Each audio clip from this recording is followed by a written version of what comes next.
Good evening, and welcome to SilverNutsGarage. Happy to have you.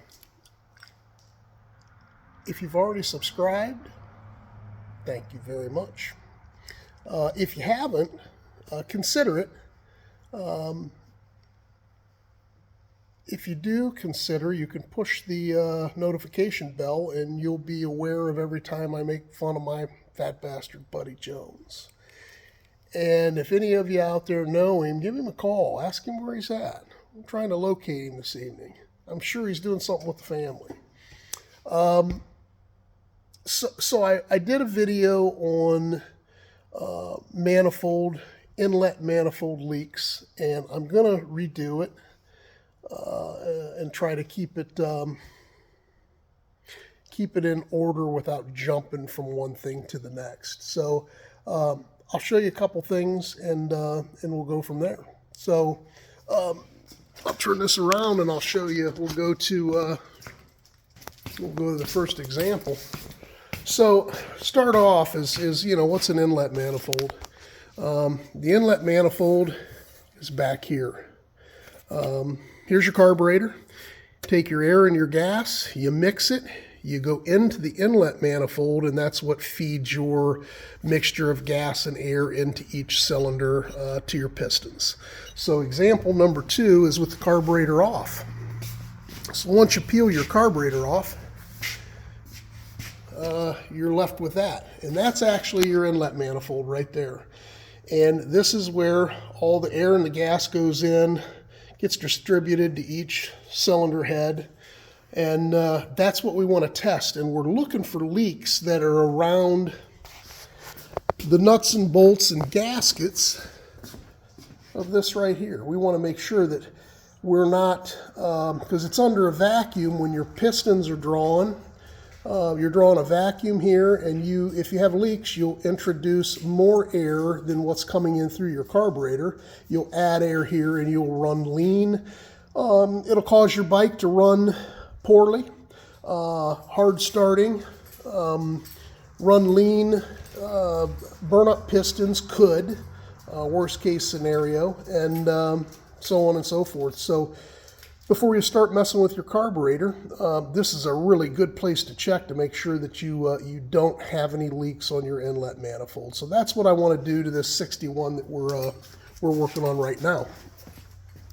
So what I did is I made a plate that I could bolt up. This is not the plate because it's on the other bike, but this is a plate I made up for WL45, which is a 3-bolt carburetor. And I cut it out of plate steel, tapped it, put that brass fitting in there, and you don't have to go to that extreme. I mean, they sell these online. You can make them out of plastic. You can make them out of a piece of wood. I saw a guy make one out of a piece of wood and some plexiglass or some epoxy. So a lot of ways to do it. I happen to use a brass fitting because I have some refrigeration hoses that I can adapt to it to make it easy on me. You could use barb fittings, whatever fitting you want.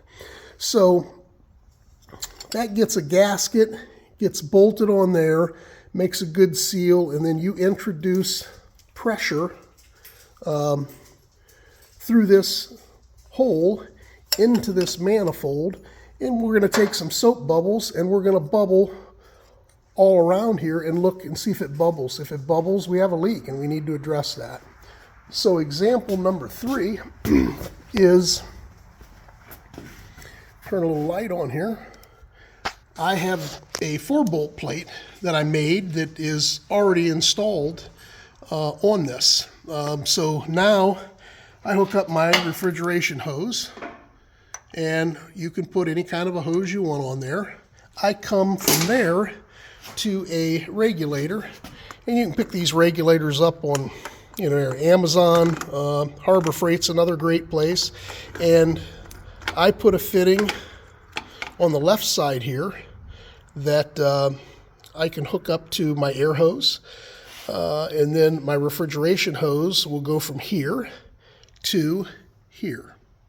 And what I will do is I will adjust this to about 10, 12, I think 15 pounds max, and I will pressure test that whole setup there, back behind, going up against the actual cylinders, and I'll see if it leaks. So to do that, what we want to do is we want to make sure that our intake valves are closed when we do this test. Now on an engine, these are our push rods, and our push rods are pushing some rockers and valves up in here that are opening and closing, and we don't have to get into the detail there, but what I need you to kind of grasp so that you can do this is you have to set these things up to where the two inside ones, two inside tubes are your intake valves. These push rods are actually working on your inlet valves, and these are for your exhaust valves. So what I'll do is set up the tripod real quick, and I'll show you how to take these push rod tubes covers off to where you can get to the push rods and actually make sure that these valves are closed before you test it.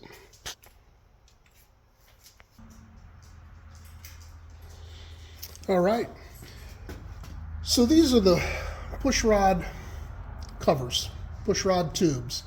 These three I have already taken apart, and the goal is to take these apart and collapse them so that you can lift them up and see the nuts here. That way I can tell at what position the inlet valves and the exhaust valves are actually at. So how do we do that?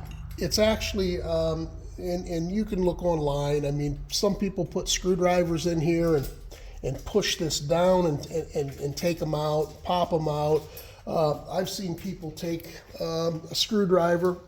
Unfortunately, there's one. I'll grab a screwdriver. And I've seen on difficult ones, people go against the actual fins of the engine and help push them down this way. I'm not a fan of that because I don't want to bust off a fin. So, I'm sure it depends on spring tension, etc. But if I grab this here, this goes down, I can push this down enough that I can pop the bottom of this out like this. Hopefully you can see that. I pull that down. If you're having a little problem, that's what this is for. Pull this down, pull the bottom out, and then this just comes right off. All right, once you have that off, you can go ahead and push your bottom tube up and collapse them to the point where this one is now the way the rest of these are. So once I have that, I usually will grab this, you can do it a lot of different ways. Here's a paper clip. I grab a paper clip. I come on underneath here, take this rubber band up, and I'll attach it to anything that'll hold it. And that's what holds this up. And I will be able to adjust these to where both of these valves are closed. And I am going to change positions to where you can see something, and we'll restart. Okay, so I have both of my push tube covers held up. I had to MacGyver this one. I couldn't find another rubber band.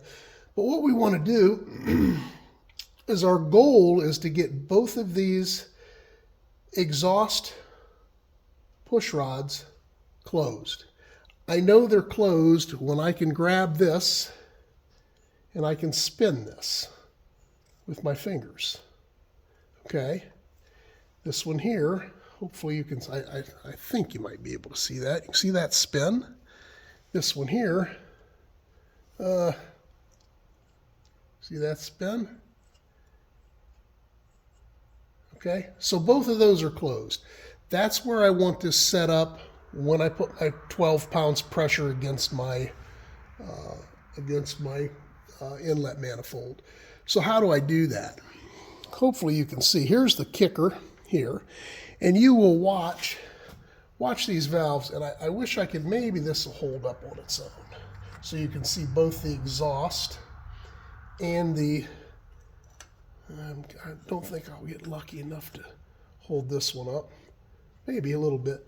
It'll probably fall down, but watch all this move. They all move the way they need to move to exhaust gases and bring new mixture of gases in for combustion. So as I take this kicker right here, I do have it in gear. I have it in 5th gear, so it's easy for me. You know, it really doesn't matter because, well, it does, but I put it in 5th gear.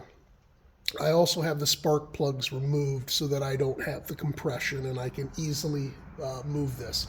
So as I move this, you will see, let's see what happens. You'll see that my actual exhaust valve is starting to close and my inlet valve is starting to open. And now it's opened all the way. And it will go back and forth for cylinder. For each cylinder. What I want are both of these down. So I'm going to look and I'm going to say, okay, I'm going to go, this one's coming down. Now this one's coming down. So this one's down, and when it's down all the way, you should be able to move it. And I can, if you can see, we can move that now. So I want to wait for this one to come down.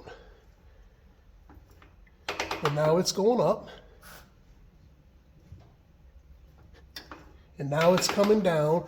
And I want to hit this right at the bottom before this starts to come back up. See there, I went a little too far. See that starting to come up? Now this one will be able to move. And this one won't because it's got spring pressure against it. So I'm going to go around the horn again. That came down. That's coming up. Now I want this one to come down to match this one. Let's see if I can move that. Not quite, maybe just a little bit more. A little bit more. Yeah. Okay, I've got to go around one more time. There we go. Okay. Let's see if we can bring this one down a little bit.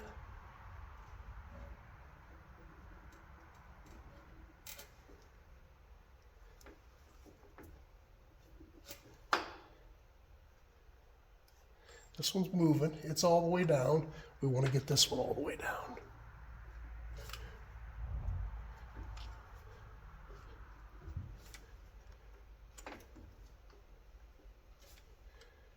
Okay, there it is.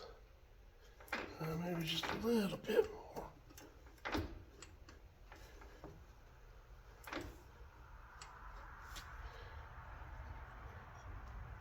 Okay. So it takes you might have to go around the horn a couple times to get it to the right to where both these inlet valves are closed. So that's closed. I can spin it, and this is closed. That's your goal. Once you know that both of these inlet valves are closed, we're ready to start pressuring up. So I'm going to get set up, and then we'll pressurize, we'll soap bubble, and we'll test it. I have not tested it yet, so I don't know if it leaks or not. We'll both learn at the same time. Okay, so I have my hose, my air hose, hooked up to my pressure reducing valve. I have my refrigeration hose around and hooked up to my manifold. And what I'm going to do is I'm going to turn this, and I'm going to bring this up to about, you can see that there, I'm going to bring it up to about 10 pounds. And I might get some leaks around this portion. I can hear it. What I don't want is, I don't care if it leaks where I'm attached. What I do care is that it doesn't leak from the actual manifold or where it attaches the engine. So I'm going to put it up to about 10 pounds pressure. And I am going to, at that point, I'm going to go over to the other side. And I'm going to start spraying the manifold, inlet manifold.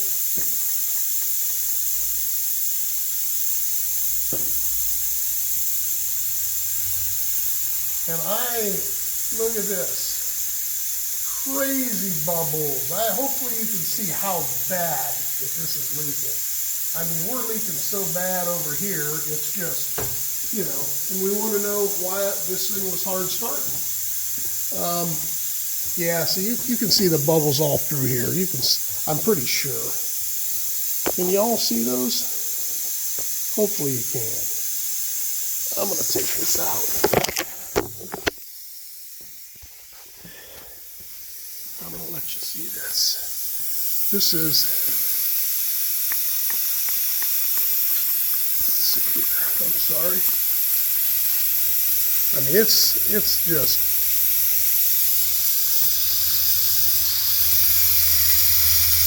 we're having a heyday there.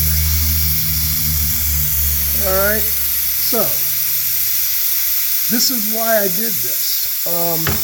I'm sure we can make this bike run a lot better if it has sealed inlet manifold. So, moral of the story is, if you want to know and you want to be sure, test it and see, and that's the way you do it. So, thank you for watching. Once I get it sealed, I might throw up another video to see you know, you can see it when it's all sealed up. But right now, I need to remove that. I need to put some new O-rings on there. I need to check for proper fit, blah, blah, blah. So I appreciate your time. If you get a chance, punch that monkey in the throat. Stomp on that bell, pat that poodle bug, whatever you're supposed to do, and enjoy your evening. And if you run into Jonesy, tell him I miss him. See ya.